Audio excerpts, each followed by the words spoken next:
গাছ আজকে আমাকে আমার 2.5 কোটি দামে জুতো বিক্রি করে এরকম করে 20টি অর্ডার করতে হলো। তো তোমাদেরকে এভাবে বললে বুঝবে না, তোমাদেরকে কেসটাকে উল্টো করে বলতে হবে। গাছ আজকে আমাকে একটু হেভি লাগছে, কারণ আমার ইউটিউব চ্যানেলে 900 ফ্যামিলি কমপ্লিট হয়ে গেছে। আমি এর আগে একটা ভিডিও করতে গিয়ে আমার 2.5 কোটি দামে জুতোটা হারিয়ে ফেলেছি, তাই এটাকে নিয়ে এলাম। এখন আমাকে একটু কাজ করতে হবে, মানে সাইকেলটাকে ঘষাঘষি করতে হবে, কারণ আমি আজকে কোথাও যাব না। তো আমি তাড়াতাড়ি তোমাদের সামনে সাইকেলটাকে চকচকে করে নিই।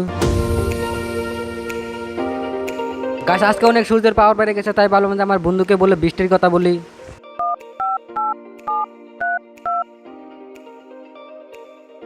আরে ম্যাক, বলছিলাম কি আমাদের এখানে প্রচুর রোদ দিয়ে গেছে, তাই ভাবলাম একটু বৃষ্টি দিলে হয় না। আর আমি হিসু করলে তোমরা সবাই মজা পাও নাকি যে তোমরা খালি বৃষ্টি বৃষ্টি করে সব ফালতু মানে হাত। হ্যাঁ সেটা ঠিক আছে, আমি হিসু করতে পারি, কিন্তু হিসু করলে আমার লাভটা কি হবে? আরে আমার কাছে সেরকম কিছু না, আমার কাছে 2.5 কোটি দামের জুতো আছে, সেটা নিবে? কি 2.5 কোটি দামের জুতো? ঠিক আছে আমি সকালে হিসু করে দেবো, তুমি পার্সেল করে পাঠিয়ে দাও। আচ্ছা ঠিক আছে, আমি পার্সেল করে পাঠিয়ে দেবো, তুমি সকালে বৃষ্টি দিও। মেঘের সাথে কথা বলতে বলতে আমার খিদে পেয়ে গেলো, মাকে জিজ্ঞেস করে বলি দেখি কি বলে। পর আমি বাতের কথা মা কাছে জিজ্ঞেস করার পর আরে ভাতকে আমি সাথে করে নিয়ে ঘুরছি নাকি, যা ঘরে রাখা আছে খেয়ে নি। তারপর আমি খাওয়া জায়গা আসার পর বুঝতে পারছিলাম না এটা কি আমার জন্য রেখেছে না বেড়ালের জন্য রেখেছে।